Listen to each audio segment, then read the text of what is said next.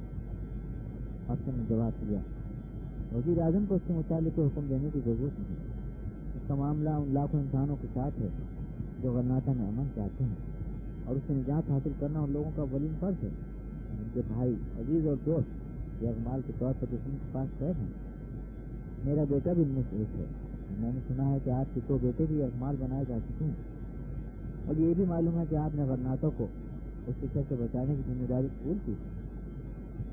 حاکم قرض کی حالت میں چلایا، میں اس شرمناک سازش سے دور رہنا چاہتا ہوں، میں کسی برائی سے کنارہ کش ہونے، کسی گناہ سے توبہ کرنے یا کسی غلط راستے کی بجائے صحیح راستہ اختیار کرنے کا حق رکھتا ہوں، اور ابوالقاسم مجھے سخت سے محروم نہیں کر سکتا۔ اگر آپ کے خیال میں صحیح راستہ یہ ہے کہ غرناطہ کو پھر ایک بار جنگ کی آگ میں جھونک دیا جائے، پہلے غرناطہ کو ایک ایسے آدمی کی طرف سے محفوظ رکھنا ہماری پہلی ایک سب سے بڑی ذمہ داری ہے، اس کی باتوں سے آپ جیسے سنجیدہ لوگ بھی متاثر ہو چکے ہیں۔ میں آپ سے وعدہ کرتا ہوں کہ حامد بن زہرہ کا شہر بہت جلد ٹوٹ جائے گا۔ یہ کہہ کر افسر اور اس کے ساتھی کمرے سے باہر نکل گئے، اور ہاشم دیر تک بے طور پر کھڑا رہا، اس کے ذہن میں کئی خیالات آ رہے تھے۔ ہاشم نے سلطنت غرناطہ کے مستقبل سے مایوس ہو جانے کے بعد ابوالقاسم سے تعاون کیا تھا، اور اپنے ضمیر کو مطمئن کرنے کے لیے اس کے پاس سب سے بڑی دلیل یہ تھی کہ حامد بن زہرہ یا تو کسی حادثے کا شکار ہو گیا ہے، یا غرناطہ کے حالات سے اس قدر بددل اور بیرونی اعانت کے متعلق اس قدر مایوس ہو چکا ہے کہ اس نے واپس آنا پسند نہیں کیا۔ لیکن گزشتہ رات حامد بن زہرہ سے غیر متوقع ملاقات نے اس کی امیدوں کے بجھتے ہوئے چراغ دوبارہ روشن کر دیے تھے۔ حامد بن زہرہ نے کہا تھا کہ اگر اہل غرناطہ صرف چند ماہ اور دشمن کو دارالحکومت سے باہر روک سکیں تو ترک انہیں مایوس نہیں کریں گے، لیکن اگر وہ غلامی پر رضامند ہو گئے تو باہر سے کوئی طاقت ان کی سیاسی گناہوں کا کفارہ ادا کرنے کے لیے نہیں آئے گی۔ جب ہاشم حامد بن زہرہ کو غرناطہ جانے سے روکنے کے لیے وہاں کے باشندوں کی مایوسی اور بے بسی کا نقشہ کھینچ رہا تھا تو اس کے ذہن پر یہ خوف سوار تھا کہ اگر وہ عوام کو مشتعل کرنے میں کامیاب ہو گئے اور جنگ دوبارہ چھڑ گئی تو اسے فتح اور شکست سے بے پرواہ ہو کر اس کا ساتھ دینا پڑے گا، اور اس کا پہلا نتیجہ یہ ہوگا کہ جن لوگوں کو یہ اغمال کے طور پر فردین کے حوالے کیا جا چکا ہے وہ دشمن کے انتقام کا پہلا نشانہ بنیں گے۔ اولاد کی محبت نے اسے ابوالقاسم کے پاس جانے پر مجبور کر دیا تھا، تاہم اسے التجا کرتے ہوئے بھی وہ اپنے ضمیر کو تسلی دے رہا تھا کہ اگر حامد بن زہرہ اہل غرناطہ کی غیرت بیدار کرنے میں کامیاب ہو گیا اور میرے بیٹے دشمن کے قبضے سے نکل آئے تو میں انہیں آزادی کے پرچم بلند کرنے والوں کی اگلی طرف میں دیکھنا چاہتا ہوں۔ ابوالقاسم کے طرز عمل نے اس کے اونگتے ہوئے ضمیر کے لیے تعزیہ میں کام کیا تھا۔ وہ بار بار اپنے دل میں کہہ رہا تھا، حامد بن زہرہ اس وقت آیا ہے جب کہ قوم زہر کا پیالہ حلق سے اتار چکی ہے، کاش وہ چند ہفتے پہلے آ جاتا اور ہم قوم کے قاتلوں سے اپنا مستقبل وابستہ کرنے کی ذلت سے بچ جاتے۔ کیا میرے لیے حامد بن زہرہ کی رفاقت میں مرنا ابوالقاسم اور عبداللہ جیسے ملت بھروسے کے ساتھ زندہ رہنے سے بہتر نہیں تھا؟ میں یقیناً اس بات سے خوش ہوگا کہ ابو عبداللہ اور ابوالقاسم کی خوشنودی حاصل کر کے ہم نے اپنے خاندان کو مستقبل خطرات سے بچا لیا ہے۔ ان کی بدولت فردینت ہمیں بہتر سلوک کا مستحق سمجھے گا اور سلمہ بھی اپنے 2 بیٹوں کی رہائی کے بعد خوش ہو جائے گی۔ لیکن اگر حامد بن زہرہ کے خدشات درست ثابت ہوئے اور نصرانیوں نے اہل غرناطہ کے ساتھ وہی وحشیانہ سلوک کیا جس سے قبل وہ دوسری مفتوحہ ریاستوں کے مسلمانوں کے ساتھ کر چکے ہیں، تو آئندہ نسلیں میرے مطابق کیا کریں؟ میں ابوالقاسم کے پاس کیوں آیا؟ مجھے حامد بن زورہ کے ساتھ رہنا چاہیے تھا. میں نے اپنے بیٹوں کے لیے غلامی کی زندگی کے بجائے آزادی کی موت کی تمنا کیوں نہ کی. کاش میں انہیں فرڈینڈ کی قید میں جانے سے روک سکتا. کیا ہوگا تو میں کیا کر سکتا ہوں. ہاشم تھوڑی دیر کے لیے کرسی پر بیٹھ جاتا اور پھر اضطراب کی حالت میں اٹھ کر ٹہلنا شروع کر دیتا. آدھی رات کے قریب اچانک کمرے کا دروازہ کھلا. ایک پہرے دار مشعل ہاتھ میں لیے اندر داخل ہوا. اس نے کہا وزیر سلطنت نے آپ کو یاد فرمایا ہے. انہوں نے یہ بھی کہا تھا کہ اگر آپ آرام کر رہے ہوں تو آپ کو تکلیف نہ دی جائے. ہاشم خون کے گھٹ پی کر رہ گیا. کچھ کہے بغیر پہرے دار کے ساتھ چل پڑا. چند منٹوں کے بعد وہ ملاقات کے کمرے میں ابوالقاسم کے سامنے کھڑا تھا. اس نے ایک نظر ہاشم کی طرف دیکھا اور ہاتھ سے خالی کرسیوں کی طرف اشارہ کرتے ہوئے کہا تشریف رکھیے. ہاشم بادل نخاس پر کے سامنے بیٹھ گیا. چند ثانیوں خاموشی سے ایک دوسرے کی طرف دیکھتے رہے. بالآخر ابوالقاسم نے کہا مجھے افسوس ہے کہ آپ کو میری غیر حاضری میں تکلیف دی. میں نے اپنے آدمی کو ہدایت کی تھی کہ آپ کو باہر نہ جانے دیں. مجھے اندیشہ ہے کہ آپ اگر ایک بار جنگ کے حادثے سے میٹے میں آ گئے تو آپ کے لیے واقعی وہ راستہ باقی نہیں رہے گا. کوئی عقل مند آدمی اپنے دوستوں سے محروم ہونا پسند نہیں کرتا. اگر میں آپ کو یہاں روکنے کی کوشش نہ کرتا تو شاید آج علنگا کے دروازے پر مظاہرہ کرنے اور میرے خلاف نعرے لگانے والوں کے ہجوم میں آپ کی آواز سب سے بلند ہوتی. ہاشم نے جواب دیا اگر میں اہل غرناطہ میں زندگی کی رمق باقی دیکھتا تو حامد بن زورہ کو یہاں آنے سے منع کرنے کے بجائے اس کے ساتھ دیتا. پھر مجھے اس بات کی یہ پرواہ نہ ہوتی کہ فرڈینڈ میرے بیٹوں کے ساتھ کیا سلوک کرے. آپ کو ناروں سے پریشان نہیں ہونا چاہیے جو ان بے بس انسانوں کا آخری احتجاج ہے کہ تباہی کے آخری کنارے میں پہنچ چکے ہیں. مجھے یقین ہے کہ غرناطہ کی گلی کوچوں میں بہت جلد قبرستانوں کے سناٹے چھا جائیں گے. ابوالقاسم نے کہا مجھے بتایا گیا کہ آپ باہر نکلنے میں سب سے چین تھے. میں جاننا چاہتا تھا کہ آپ نے حامد بن زورہ کے ساتھ کیا سلوک کیا ہے لیکن یہاں کوئی مجھ سے ہم کلام ہونے کے لیے تیار نہ تھا. ہم نے اس کے ساتھ کوئی بدسلوکی نہیں کی. تو لوگوں کو مستعل کرنے کے بعد شہر سے نکل گیا اور ہم نے اس کا راستہ روکنے کی بھی کوشش نہیں کی. ہماری اطلاعات یہ ہیں جو پہاڑی علاقوں کا دورہ کرے گا اور قبائل کو منظم کرنے کے بعد رضاکاروں کے دستے غرناطہ بھیجنا شروع کر دے گا. ہاشم نے کہا جو قبائل مایوس ہو چکے ہیں انہیں دوبارہ آمادہ جنگ کرنے کے لیے خود جوش تقریریں کافی نہیں ہوں گی اور جو ابھی تک برسر پیکار ہیں وہ اہل غرناطہ پر اعتماد کرنے کے بجائے پہاڑوں اور چٹانوں میں دشمن کا انتظار کرنا بہتر سمجھیں گے. جہاں ایک تیر انداز تو آدمیوں کا راستہ روک سکتا ہے مطار کے جنگ کے بعد وہ ہم سے بہت دور جا چکے ہیں. حامد بن زورہ اسی صورت میں کامیاب ہو سکتا ہے کہ ترک اور بربر بلا تاخیر ہماری مدد کے لیے پہنچ جائیں. وہ ترکوں کے جنگی بیڑے کی آمد کے متعلق پر امید ہے لیکن مجھے وہی اطمینان نہیں دلا سکا کہ مطار کا جنگ کی مدت ختم ہونے سے پہلے وہ ہماری مدد کے لیے پہنچ جائیں گے. ابوالقاسم نے کہا حامد بن زورہ اہل غرناطہ کو بھی کسی سے بھی بس پیغام نہ دے سکا. تاہم اس نے اہل شہر کی ایک بڑی تعداد کو جنگ شروع کرنے پر آمادہ کر دیا ہے. ممکن ہے بعض قبائل بھی اس کی باتوں میں آ جائیں اور جنگ کی آگ بھڑکا کر دشمن کو قتل و غارت کا ایک اور موقع فراہم کر دے. اس کا مقصد یہ ہے کہ ہمارا حالت میں دشمن سلجھ پڑے. اسے قوم کے 49 بیٹوں کی کوئی پرواہ نہیں جنہوں نے غرناطہ کو تباہی سے بچانے کے لیے دشمن کا یرغمال بننا قبول کر لیا ہے. اس کے لیے بات بھی کوئی اہمیت نہیں رکھتی کہ جب قبائل غرناطہ کا رخ کریں گے تو دشمن کو دوبارہ شہر کی ناکہ بندی میں دیر نہیں لگے گی. ہاشم نے کہا آپ نے ان تمام خدشات کے باوجود اسے روکنے کی کوشش نہیں کی.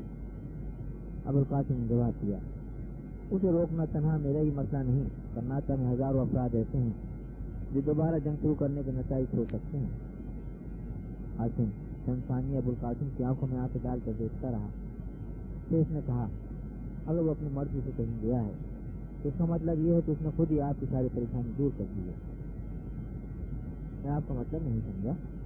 میرا مطلب یہ ہے کہ آپ غرناطہ کے اندر اس پر ہاتھ نہیں اٹھا سکتے تھے لیکن غرناطہ سے باہر اس حفاظت کے سلسلے میں آپ پر کوئی ذمہ داری عائد نہیں ہوگی. ابوالقاسم آپ مجھ سے کوئی بات چھپا رہے ہیں. میں جاننا چاہتا ہوں کہ آپ نے اس کے ساتھ کیا سلوک کیا. ابوالقاسم نے جواب دیا مجھے ایسا محسوس ہوتا ہے کہ آپ میری کسی بات پہ یقین نہیں کریں گے. اس لیے بہتر ہوگا کہ آپ براہ راست ان لوگوں سے گفتگو کر لیں جو مجھ سے زیادہ جانتے ہیں. وہ کون ہے؟ ابوالقاسم نے تالی بجاتے ہوئے کہا آپ کو بھی معلوم ہو جائے گا. ہاشم چند ثانیے اضطراب کی حالت میں ادھر ادھر دیکھتا رہا. پھر برابر کمرے سے قدموں کی آواز سنائی تھی دروازہ کھلا اور وہ سکتے کے عالم میں عمیر اور عتبہ کی طرف دیکھنے لگا۔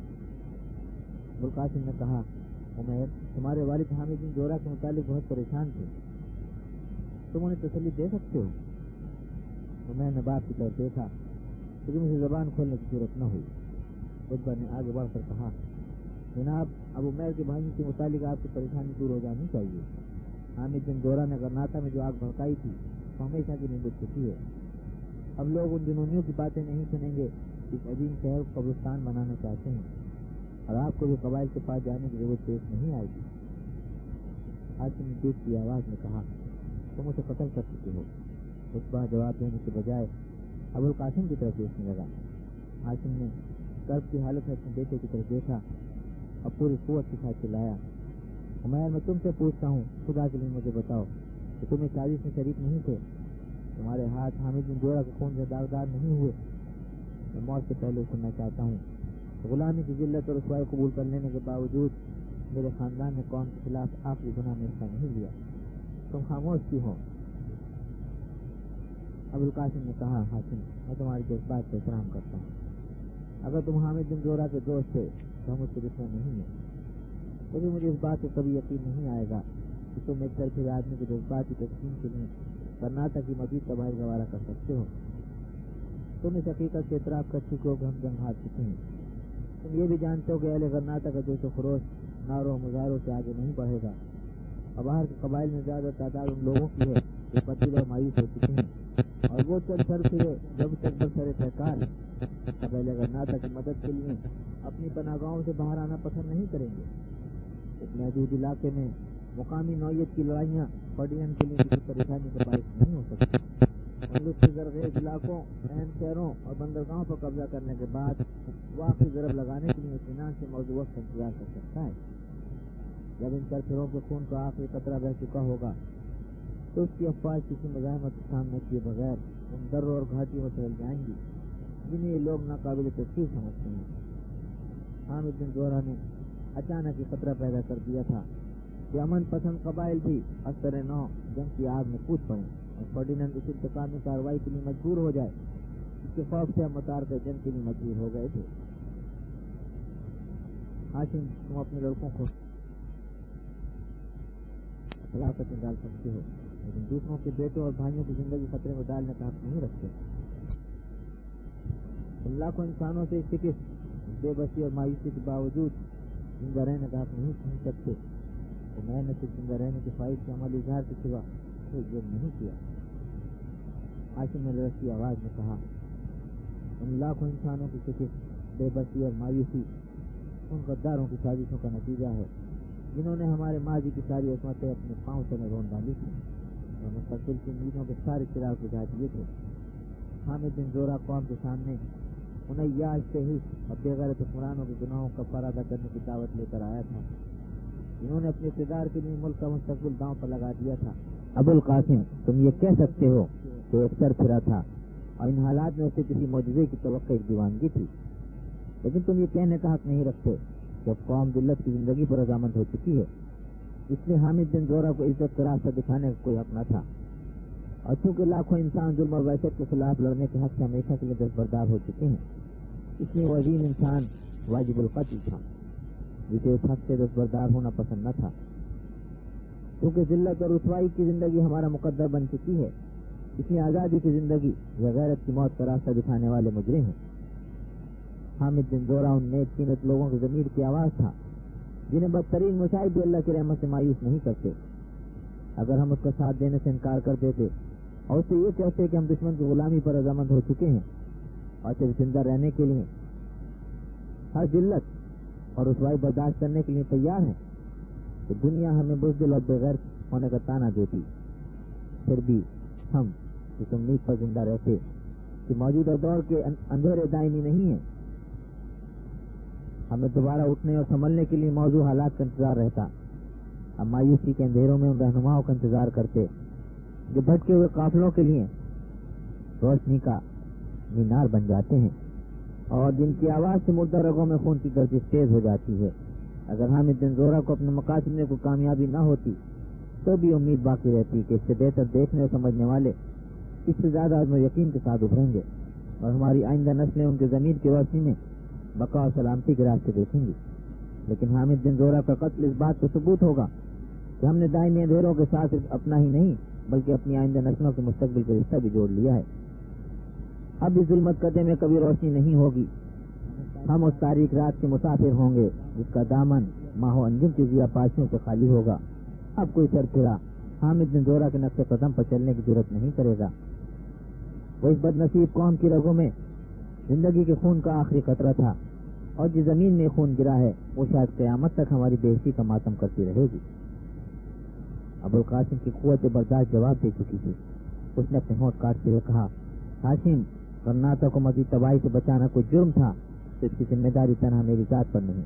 تم نے خود اس حقیقت کا اعتراف کیا تھا کہ اب ہم دوبارہ جنگ شروع کرنے کے قابل نہیں رہے. اس لیے اگر حامد بن زورہ واپس آ گیا تو بھی اسے اختیال انگیزی کا موقع دینا غلطی ہوگی. تم نے اس بات کی ذمہ داری قبول کی تھی کہ تم قبائل کو اس کا ساتھ دینے سے منع کرو گے اور تم صرف اس خوف سے اپنا موقع تبدیل کر رہے ہو کہ تمہیں لوگوں کے سامنے رسوائی کا ڈر ہے. لیکن میرے خلاف زبان کھولنے سے پہلے اچھی طرح سوچ لو، تمہارا اپنا بیٹا براہ راست ایک جرم میں حصہ دار بن چکا ہے. تم زیادہ سے زیادہ 1 یا 2 دن کے لیے لوگوں کو میرے خلاف مشتعل کر سکو گے، لیکن وہ بااثر لوگ جن کے بیٹے دشمن کے پاس یرغمال کے طور پر ہیں تمہاری تائید نہیں کریں گے. وہ تمہیں شاید زبان کھولنے کا موقع بھی نہ دیں. میں تمہیں یہ بھی بتا سکتا ہوں کہ غرناطہ کے وہ خطیب اور مفتی جن کی آواز عوام پر اثر انداز ہو سکتی ہے ہر صورتحال سے نمٹنے کے لیے میرا ساتھ دیں گے. ہاشم نے شکست خوردہ ہو کر جواب دیا، اگر میں عوام کو منہ دکھانے کے قابل ہوتا تو سب سے پہلے اپنی بغیرتی اور بزدلی کا اعتراف کرتا. اگر میں چپ رہوں گا تو تمہارے خوف سے نہیں بلکہ اپنی شرم اور ندامت کی پائد خاموش رہوں گا. لیکن تم گواہ رہو کہ میں حامد بن زورہ کے قتل کی سازش میں حصہ دار نہیں ہوں. ابوالقاسم چند ثانیے غصے اور اضطراب کی حالت میں اس کی طرف دیکھتا رہا تو اس نے اپنے چہرے پر ایک حقارت آمیز مسکراہٹ لاتے ہوئے کہا، اب تک صرف چند آدمیوں کو اس بات کا علم ہے کہ ہم نے غرناطہ کو اس شر سے بچا لیا ہے، اور اگر تم اپنی زبان بند رکھ سکو تو ان میں سے کوئی یہ نہیں کہے گا کہ تمہارا بیٹا بھی اس کے قتل کی سازش میں شریک تھا. کسی کو یہ گواہی دینے کی ضرورت بھی پیش نہیں آئے گی کہ تم نے قبائل کو پرامن رکھنے کا ذمہ لیا تھا. تم اس حقیقت سے انکار نہیں کر سکتے کہ ہم ایک تسلیم میں سوار ہیں. فرق صرف یہ ہے کہ تم مجھ پر ذمہ داری ڈال کر اپنے ضمیر کا بوجھ ہلکا کرنا چاہتے ہو. اس وقت تمہیں آرام کی ضرورت ہے. کل تک تمہاری طبیعت ٹھیک ہو جائے گی اور تم یہ محسوس کرو گے کہ ہم اپنے ضمیر کی چیخوں کے باوجود زندہ رہنا چاہتے ہیں. مجھے اس بات کا صدمہ نہیں کہ حامد بن زورہ قتل ہو چکا ہے، لیکن میں اس سلطنت کا وزیر ہوں جس کے عوام اپنے خون سے آزادی کے چراغ جلانے کے بجائے صرف بے بسی کے آنسو سے زندگی کا سودا کرنا چاہتے ہیں. مجھے اس قبرستان کا محافظ منتخب کیا گیا ہے جس کے مکین کسی زندہ آدمی کی چیخ و پکار سننا پسند نہیں کرتے. تم خود یہ تسلیم کرتے ہو کہ تم نے اسے غرناطہ آنے سے روکنے کی کوشش کی تھی. کیا اس کا یہ مطلب نہیں کہ تم اہل غرناطہ سے مایوس ہو چکے تھے اور نئی جنگ کے علام و مصائب سے بچنا چاہتے تھے؟ تمہیں اس وقت میرے سوالوں کا جواب دینے کی ضرورت نہیں. مجھے یقین ہے کہ 2 دن بعد جب تم البسین کی چوراہے میں لوگوں کی باتیں سنو گے تو تمہیں حامد بن زورہ کی یاد پریشان نہیں کرے گی. ابوالقاسم نے تالی بجائی. ایک مسلح آدمی کمرے میں داخل ہوا. ابوالقاسم نے کہا، انہیں مہمان خانے میں لے جاؤ. ہاشم چند ثانیے غصے اور ندامت کی حالت میں ابوالقاسم کی طرف دیکھتا رہا. بلاخر اس نے کہا، اگر میں آپ کی قید میں نہیں ہوں تو مجھے اجازت دیجیے. ابوالقاسم نے جواب دیا، لوگ اپنے قیدیوں کے ساتھ آدھی رات کے وقت بحث نہیں کرتے. اگر میں تمہارا دشمن ہوتا تو بھی تمہیں اس وقت رخصت کرنا پسند نہ کرتا. تم صبح تک آرام کرو. اس وقت غرناطہ کی فضا ٹھیک نہیں. ابھی حامد بن زورہ کے طرفدار کافی چوکس ہوں گے. ہو سکتا ہے کہ باہر نکلتے ہی تمہیں ان کا سامنا کرنا پڑے. حکومت کے حامیوں کا معاملہ تم سے مختلف ہے. وہ اس جگہ ان کی آمد و رفت کو زیادہ اہمیت نہیں دیں گے، لیکن تم حامد بن زورہ کے پرانے دوست اور ساتھی ہو. اگر اس وقت انہوں نے تمہیں میرے مکان سے نکلتے دیکھا تو ان کے دل میں کئی شکوک پیدا ہوں گے. تم باقی رات یہاں آرام کرو. ہاشم نوکر کے ساتھ چل دیا، لیکن دروازے قریب پہنچتے وہ اچانک رک گیا اور مڑ کر دیکھتے ہوئے بولا، عمیر تم میرے ساتھ آؤ. عمیر تنہائی میں اپنے باپ سے گفتگو کرنے کے لیے تیار نہ تھا. اس نے ملتجی نگاہوں سے ابوالقاسم کی طرف دیکھا اور ابوالقاسم نے اس سے بات میں مخاطب ہو کر کہا، عمیر کو تھوڑی دیر میرے پاس رہنے دیجیے. میں چند ضروری باتیں کرنا چاہتا ہوں۔ ہاشم چند ثانیے قلب کی حالت میں عمیر کی طرف دیکھتا رہا اور پھر اچانک باہر نکل گیا۔ ابوالقاسم نے اتبا اور عمیر کی طرف متوجہ ہو کر کہا، اگر حامد بن زہرہ کا بیٹا غرناطہ پہنچ چکا ہے تو ہمیں بہت جلد معلوم ہو جائے گا، لیکن اگر وہ تمہیں چکمہ دے کر کسی اور طرف نکل گیا ہے تو اس کو تلاش کرنا تمہاری سب سے بڑی ذمہ داری ہے۔ اسے کسی حالت میں بھی قبائل کو مستحل کرنے کا موقع نہیں ملنا چاہیے۔ اگر وہ اپنے گاؤں پہنچ گیا ہو تو عمیر کے لیے اس سے سراغ لگانا مشکل نہیں ہوگا۔ عمیر نے کہا، جناب آپ اس کی فکر نہ کریں، ہم صبح ہوتے ہی روانہ ہو جائیں گے۔ ابوالقاسم نے کہا، تمہیں زیادہ آدمی اپنے ساتھ لے جانے کی ضرورت نہیں، موجودہ حالات میں ہم اس سے کھلے تصادم کا خطرہ مول نہیں لے سکتے۔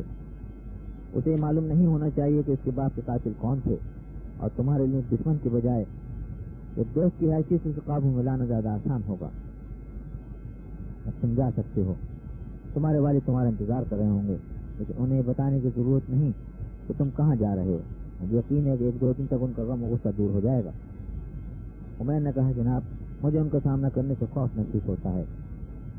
بہت اچھا، تم جاؤ، اس وقت ان سے بات کرنا مناسب نہیں۔ میں صبح ہوتے انہیں تسلی دینے کی کوشش کروں گا۔ سردار سعید کی تلاش بہت ضروری ہے۔ اس کی اہمیت صرف یہی نہیں کہ وہ حامد بن زہرہ کا بیٹا ہے اور جنگ کے حامی سے اپنا اعلی کار بنا کر حکومت کے خلاف ایک طوفان کھڑا کر سکتے ہیں، بلکہ میں محسوس کرتا ہوں کہ اسے قابو میں لانے کے بعد حکومت کے لیے حامد بن زہرہ کے بیرونی مددگاروں کو پکڑنا آسان ہو جائے گا۔ فردینند کو یقین ہے کہ جن نامعلوم جہازوں نے اسے انگلش کے ساحل پر اتارا تھا وہ بیرونی جاسوسوں کو بھی یہاں پہنچا گئے ہیں۔ اگر تم سعید کے ذریعے ان کو سراغ لگا سکو تو فردینند تمہاری خدمت کبھی فراموش نہیں کرے گا۔ فی الحال حامد بن زہرہ کے قتل کی خبر اہل غرناطہ سے پوشیدہ رہنی چاہیے۔ اگر اس کے ساتھ ہی خبر مشہور کرتے ہیں تو بھی تمہیں اس سے متعلق علم کا اظہار کرنا چاہیے۔ اتبا نے کہا، ہمیں معلوم تھا کہ اگر ہم یہ خبر مشہور کریں تو عوام ہم پر شک کریں گے، اس لیے میں نے اپنے ساتھیوں کو پہلے ہی سمجھا دیا تھا کہ تمہیں خاموش رہنا چاہیے۔ اگر اس کا کوئی ساتھی یہاں پہنچ چکا ہے تو کل تک شہر میں کوہرام مچ جائے گا۔ پہرے داروں کے متعلق ہم پہلے بھی مطمئن نہیں تھے، اور اب تو یہ بات ثابت ہو گئی ہے کہ ان کے افسر در پردہ باغیوں کے ساتھ ملے ہوئے ہیں۔ پولیس کے جو آدمی ہمارے ساتھ بھیجے گئے تھے انہوں نے بھی کسی فرد شناسی کا ثبوت نہیں دیا۔ اگر ان کا افسر اپنے ساتھیوں کو دوبارہ تیر چلانے سے منع نہ کرتا تو باقی 3 آدمیوں کو بھی بچ کر نکلنے کا موقع نہ ملتا۔ میں اس بات سے پریشان ہوں کہ ہم کئی میل چکر لگانے کے بعد واپس آ گئے ہیں، لیکن پولیس کے 6 آدمی جو سڑک تو اس طرف بھیجے گئے تھے ابھی تک غائب ہیں۔ ابوالقاسم نے کہا، تم نے پہرے داروں سے پوچھا تھا؟ نہیں، ہم مغربی دروازے سے شہر میں داخل ہوئے تھے اور سیدھے کوتوال کے پاس گئے تھے، لیکن اسے بھی اس وقت تک کوئی اطلاع نہیں ملی تھی۔ میں نے اسے تحقیق کی تھی کہ فوراً ان کا پتہ لگائے اور یہاں اطلاع بھیج دے۔ اگر آپ کو ان واقعات سے باخبر کرنا ضروری نہ ہوتا تو ہم بھی اس کے ساتھ جاتے۔ اب ہم دوبارہ اس کے پاس جائیں گے۔ عمیر نے کہا، ہم نے سوار کا پیچھا کیا تھا اور 2 اچانک غائب ہو گئے تھے۔ ممکن ہے کہ ہمیں چکمہ دے کر سڑک کی طرف نکل گئے ہوں اور پولیس کے آدمیوں کو ان کا سراغ مل گیا ہو۔ یہ بھی ہو سکتا ہے کہ انہوں نے انہیں گرفتار کر لیا اور اطمینان سے واپس آ گئے ہیں۔ ابوالقاسم نے کہا، یہ بھی تو ہو سکتا ہے کہ وہ ابھی تک ان کا پیچھا کر رہے ہیں۔ بہرحال تم کوتوال کے پاس جا کے پتہ لگاؤ، اگر کوئی تشویشناک بات ہو تو اس سے کہو کہ مجھے فوراً اطلاع دے۔ اس کے بعد تمہاری ذمہ داری سعید کی تلاش کرنا ہے۔ ابوالقاسم کے محافظ دستے کا سالار کمرے میں داخل ہوا۔ اس نے کہا، جناب کوتوال حاضر ہونے کی۔ ابوالقاسم نے فکرہ ختم کرنے کا موقع نہ دیا، وہ چلایا، اسے لے آؤ۔ افسر الٹے قدموں تیزی سے باہر نکلا اور 1 منٹ بعد کوتوال کانپتا ہوا کمرے میں داخل ہوا۔ اس کا لباس کیچڑ سے لت پت تھا اور چہرے پر بھی کیچڑ نظر آ رہے تھے۔ اس نے کہا، جناب سڑک پر 4 آدمیوں کی لاشیں مل گئی ہیں اور باقی 2 آدمیوں کی تلاش جاری ہے۔ اور وہ 4 پولیس کے آدمی ہیں؟ ابوالقاسم نے حیران ہو کر پوچھا۔ ہاں، اور انہیں قتل کرنے والے بچ کر نکل گئے ہیں؟ جناب ابھی ان 4 کے علاوہ ہمیں کوئی اور لاش نہیں ملی۔ ہمارا ایک آدمی تمنچے کی گولی سے ہلاک ہوا ہے اور باقی 3۔ ابوالقاسم غضبناک ہو کر چلایا، بے وقوف، مجھے اس بات سے کوئی دلچسپی نہیں کہ تمہارے بزدل آدمیوں کو جہنم واصل کرنے والوں نے کون سے ہتھیار استعمال کیے تھے۔ تمہیں اب یہ کوشش کرنی چاہیے کہ صبح تک تمہیں اپنے باقی 2 ساتھیوں کی لاشیں بھی مل جائیں اور وہ زخمی ہونے کے بعد دشمن کے ہاتھ نہ آ گئے ہیں، ورنہ یہ ممکن ہے کہ اپنی جانیں بچانے کے لیے تمہاری قربانی پیش کرتے ہیں۔ انہیں تلاش کرنا، ان کی زبانیں بند رکھنا میری ذمہ داری نہیں